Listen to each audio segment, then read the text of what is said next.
Bismillahirrahmanirrahim. Assalamualaikum warahmatullahi wabarakatuh.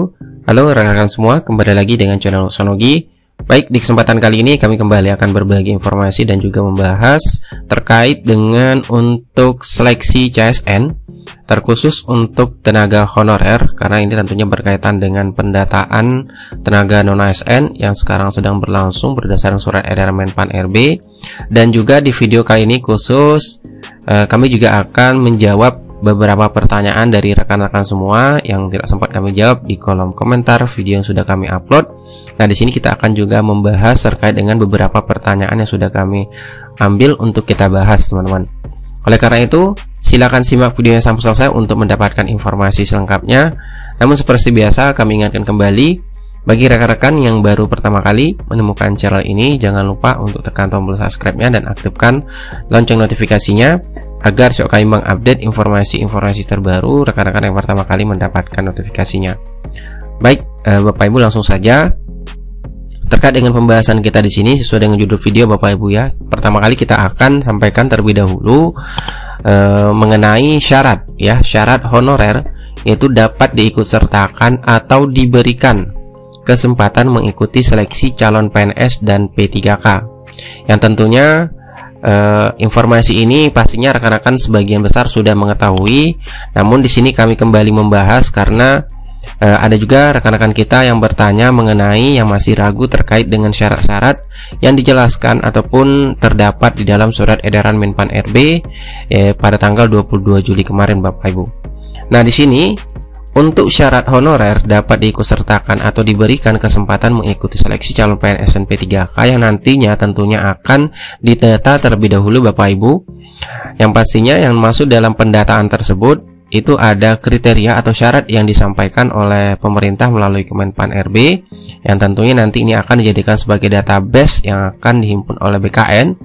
Yang pertama itu adalah rekan-rekan yang berstatus tenaga honorer kategori 2 atau THK 2. Jadi ini adalah prioritas utama pemerintah untuk menyelesaikan status kepegawaian tenaga non-ASN terkhusus untuk THK 2 yang menjadi prioritas utamanya. Kemudian tentunya untuk THK 2 ini adalah honorer yang terdaftar dalam database BKN. Ya, ini THK 2 yang terdaftar dalam database BKN. Kemudian yang kedua adalah pegawai non-ASN. Ini seluruh instansi tentunya, baik itu untuk P3K guru, maksud kami baik itu untuk honorer guru maupun tenaga honorer selain guru, Bapak Ibu. Nah, di sini dijelaskan pegawai non-ASN itu telah bekerja pada instansi pemerintah ya.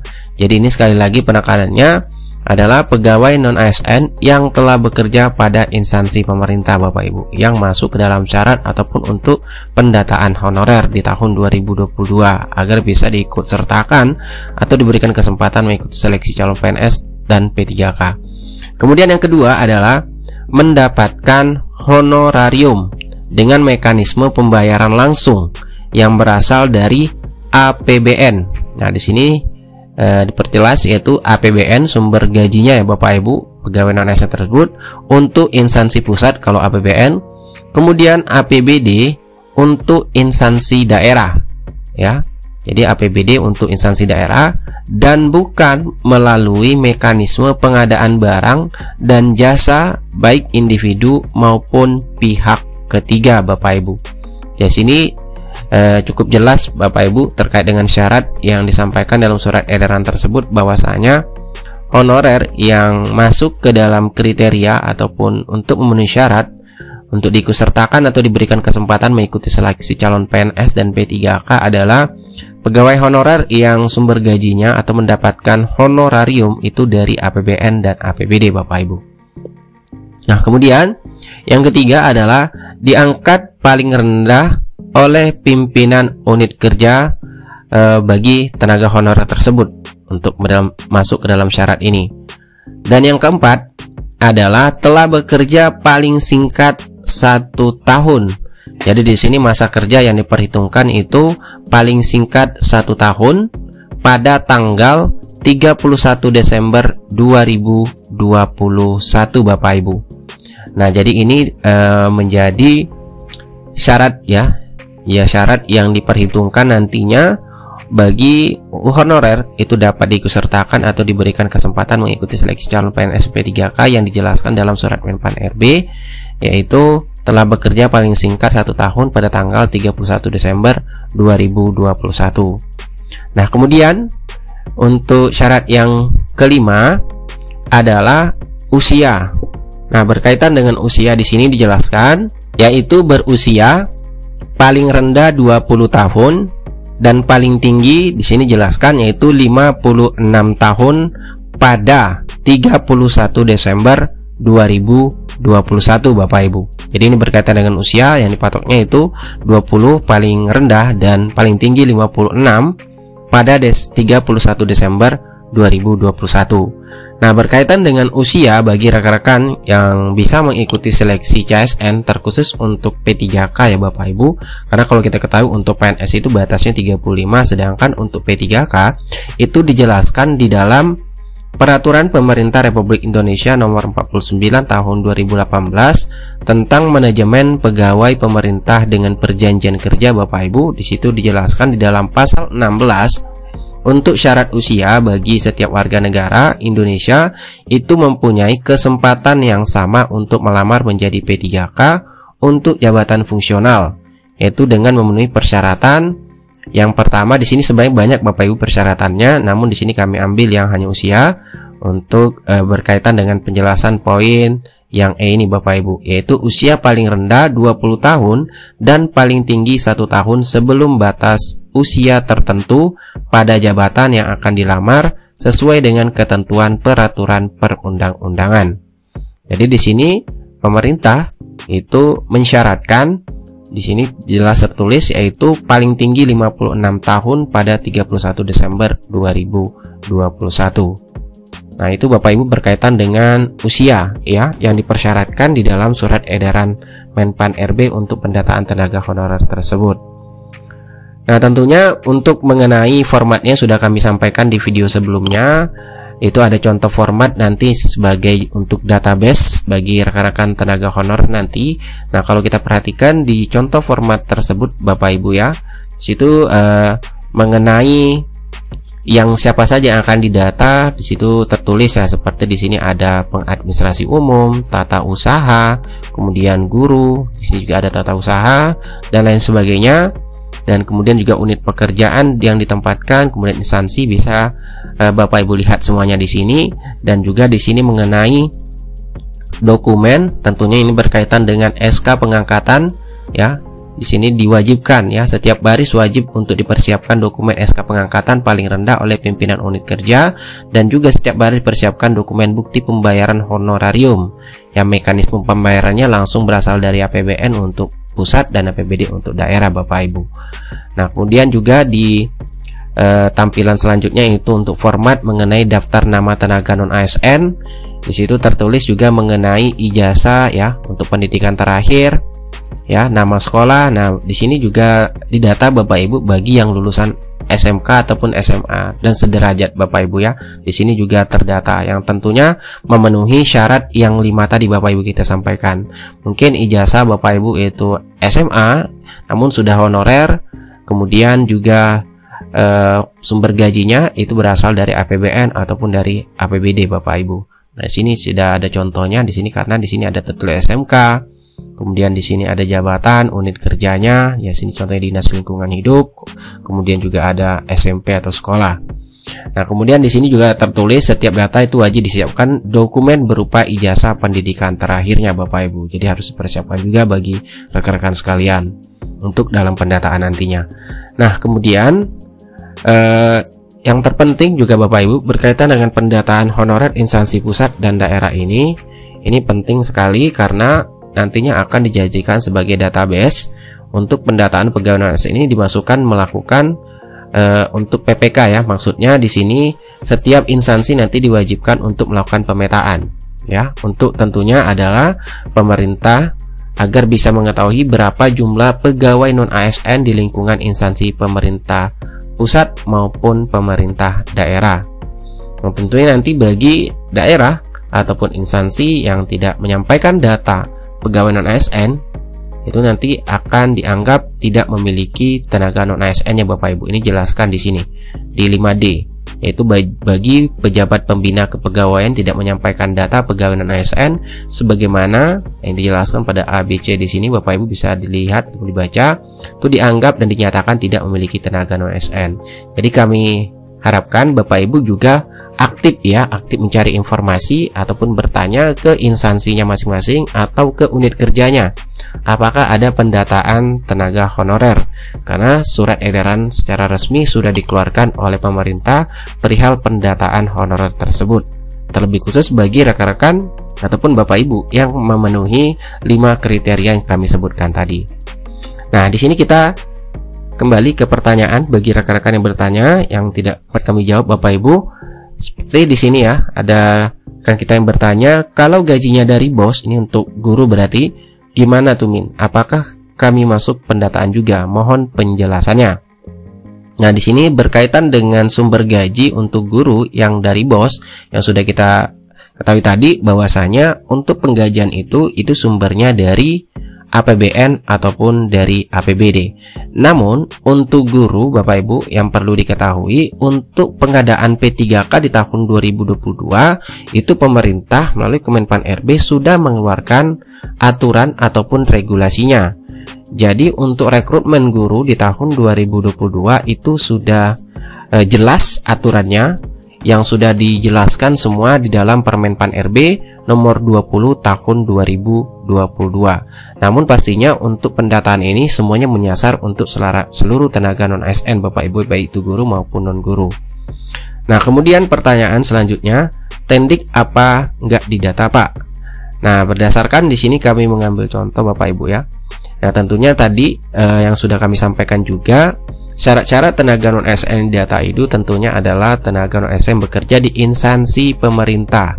Dan kalau tendik ini tentunya bekerja di instansi pemerintah, dan juga di sini kami mengambil contoh di salah satu pemerintah Provinsi Jawa Barat ya, yang juga sudah melakukan menginstruksikan untuk melakukan pemetaan ya, pemetaan GTK yang tentunya juga guru dan tenaga kependidikan. Ya, menghimbau untuk melakukan pendataan tenaga non ASN di lingkungan pemerintah daerah. Nah, itu contohnya adalah di pemerintah Jawa Barat. Berarti itu juga termasuk ke dalam pendataan Bapak Ibu bagi yang tendik, yang tentunya memenuhi 5 syarat yang kami sampaikan tadi tentunya, ataupun ke dalam persyaratan agar bisa ikut seleksi P3K ataupun PNS yang memenuhi syarat. Nah, kemudian pertanyaan selanjutnya, petugas keamanan yang gajinya dari APBN apa bisa masuk seleksi juga Pak? Mohon dijawab. Nah, tentunya terjawab ya Bapak Ibu. Tadi untuk yang sumber gaji honorer, yang SK-nya tentu juga harus jelas Bapak Ibu ya, dicantumkan juga SK-nya, dan juga sumber gajinya dari APBN itu termasuk ke dalam persyaratan yang sudah kita bacakan tadi ataupun yang ada di dalam surat edaran Menp. Jadi termasuk. Kemudian bagaimana jika terhitung belum genap 1 tahun pada tanggal 31 Desember 2022, apakah tidak boleh ikut seleksi P3K jalur umum atau tes? Nah, berkaitan dengan tanggal yang diberlakukan tadi dalam surat edaran tersebut, nah tentunya bagi rekan-rekan yang masa kerjanya tidak sampai 1 tahun atau 31 Desember itu tentunya tetap didata Bapak Ibu. Namun untuk mengenai apakah nanti bisa ikut seleksi P3K atau tidak, tentunya nanti bisa kita ketahui lagi. Namun memang di dalam surat edaran tersebut itu dibatasi pada tanggal 31 Desember 2022 untuk diikutsertakan mengikuti seleksi P3K. Namun nantinya akan ada kebijakan lagi setelah pemerintah menyelesaikan pendataan ini. Nah, nanti kita akan menunggu kebijakan seperti apa yang akan diberlakukan lagi ataupun diberikan pemerintah setelah dilakukan pendataan tenaga non ASN ini. Namun untuk guru Bapak Ibu sekali lagi itu sudah jelas aturan rekrutmennya, yaitu berdasarkan Permenpan RB nomor 20 tahun 2022. Nah, kemudian di sini kita bacakan lagi pertanyaannya. Ingin bertanya, apakah pendataan tersebut hanya untuk guru honorer masuk Dapodik saja atau guru honorer sekolah negeri yang tidak masuk Dapodik dan guru swasta? Sekali lagi, ini adalah pendataan honorer untuk seluruh instansi pemerintah pusat dan daerah, dan bagi rekan-rekan yang bekerja di instansi pemerintahan. Berarti kalau untuk swasta itu tidak Bapak Ibu. Dan untuk sekali lagi guru, untuk rekrutmennya di sini kita sampaikan lagi untuk pesertanya ya Bapak Ibu. Untuk peserta P3K Guru tahun 2022 itu dijelaskan di dalam Permenpan RB nomor 20 tahun 2022. Nah, di sini kita jelaskan lagi Bapak Ibu ya, bahwasanya untuk di tahun 2022 rekrutmen P3K Guru itu ada pelamar prioritas dan juga ada pelamar umum. Prioritas 1, kemudian ada prioritas 2 juga Bapak Ibu. Nah, prioritas 1 ini itu adalah yang sudah lulus PG. Nah, tentunya ini sering kita bahas Bapak Ibu. Kemudian untuk prioritas 2 yaitu khusus untuk THK 2 ya. Mana ini database-nya adalah tes BKN. Kemudian prioritas 3 adalah guru non ASN negeri yang terdaftar Dapodik dan masa kerja minimal 3 tahun. Dan ini adalah syarat wajibnya adalah terdaftar Dapodik dan masa kerja yang diperhitungkan adalah masa kerja kumulatif yang terdaftar di Dapodik Bapak Ibu. Dan kemudian untuk yang selanjutnya adalah pelamar umum yaitu lulusan PPG, guru honor negeri yang masa kerjanya di bawah 3 tahun, guru swasta dan wajib terdaftar di Dapodik ya Bapak Ibu untuk yang pelamar umum ini. Dan tentunya database untuk yang lulusan PPG itu data kelulusan PPG Kemendikbudristek, dan juga tentunya untuk yang umum itu wajib terdaftar Dapodik untuk guru swasta dan guru honor negeri masa kerja di bawah 3 tahun tadi. Dan untuk yang prioritas 1 yang 193.954 yang sudah lulus namun tidak mendapatkan informasi, tentunya ini sudah terdata juga yaitu di dalam data Panselnas CASN, yaitu karena Bapak Ibu yang sudah lulus PG di tahun 2021 itu sudah masuk ke dalam data yang sudah dikunci oleh pemerintah, dan regulasinya adalah prioritas 1 untuk pengangkatan di tahun 2022 yaitu penempatan bagi rekan-rekan yang sudah lulus PG. Dan untuk lebih rincinya nanti semuanya tentunya akan bisa dilihat Bapak Ibu ya di portal SSCASN BKN. Dan untuk lebih jelas lagi sini kami sudah membagi juga, bisa Bapak Ibu nanti screenshot klasifikasi pelamar prioritas dan umum untuk khusus P3K Guru di tahun 2022 Bapak Ibu. Nah, ini silakan nanti Bapak Ibu screenshot, dibaca yang sudah kami perjelas. Ini tentunya sesuai dengan Permenpan RB nomor 20 tahun 2022. Di sini cukup jelas kami klasifikasikan Bapak Ibu untuk pelamar-pelamar yang bisa mengikuti seleksi P3K Guru tahun 2022. Kemudian selanjutnya mengenai pendataan honorer yang juga tadi kita menyambung yang bertanya apakah TU ataupun Tendik juga masuk. Ini kita ambil salah satu contoh di pemerintahan Muara Enim itu sudah juga melakukan ataupun sudah ada surat edaran dari bupatinya yang mengimbau untuk melakukan pendataan dan berupa mengisi form ya, Google Form di sini, yaitu daftar nama tenaga guru dan tata usaha non ASN di lingkungan pemerintah Kabupaten Muara Enim. Ini contohnya Bapak Ibu. Jadi sekali lagi kami ingatkan, pastikan di daerah Bapak Ibu itu melakukan tentunya untuk di unit kerjanya masing-masing apakah melakukan pendataan atau tidak Bapak Ibu, pastikan. Karena di sini setiap instansi ataupun daerah di surat edarannya itu juga tertulis terkait dengan pendataan paling lambat di instansinya masing-masing Bapak Ibu. Karena sebagai contoh di sini di Kabupaten Muara Enim itu paling lambat 31 Agustus 2022 terkait dengan pendataan honorer ini Bapak Ibu. Jadi pastikan lagi, silakan ditanya atau aktif mencari informasi mengenai pendataan bagi rekan-rekan yang termasuk ke dalam tenaga non ASN.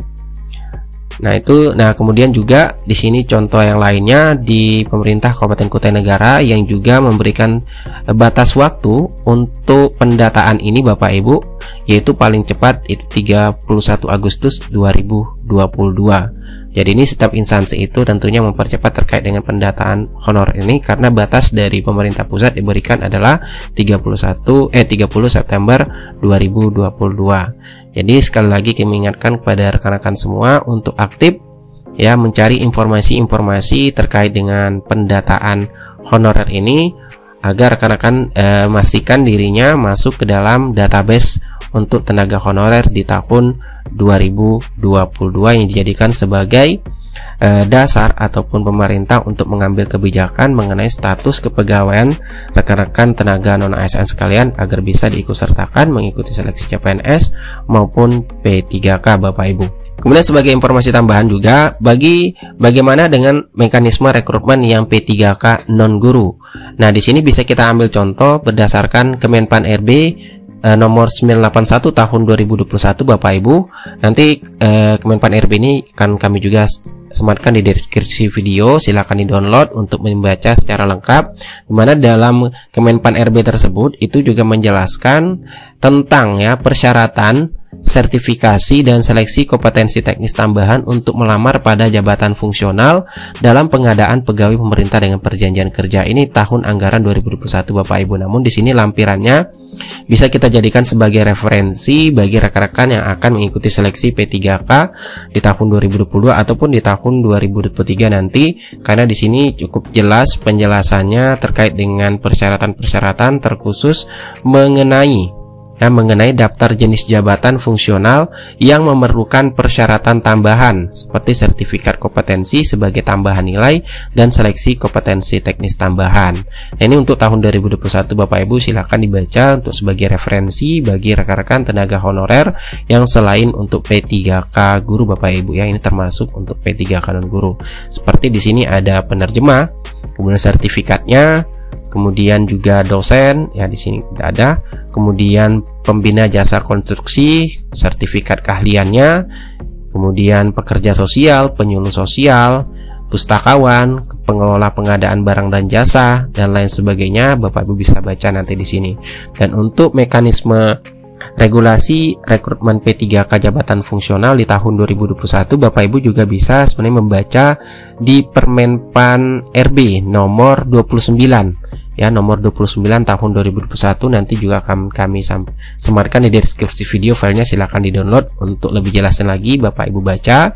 Di sini cukup jelas syarat-syarat yang diberlakukan untuk di tahun 2021 yang lalu yang bisa Bapak Ibu jadikan sebagai referensi untuk seleksi P3K, terkhusus untuk P3K non guru Bapak Ibu, karena di situ juga cukup jelas aturan ataupun regulasi yang diberlakukan pada tahun 2021 yang lalu. Oke, itulah informasi yang dapat kami bagikan kepada rekan-rekan semua, terkhusus untuk tenaga honorer mengenai pendataan dan juga syarat honorer agar bisa diikutsertakan ataupun diberi kesempatan mengikuti seleksi CPNS dan P3K. Semoga informasi ini bermanfaat. Wassalamualaikum warahmatullahi wabarakatuh.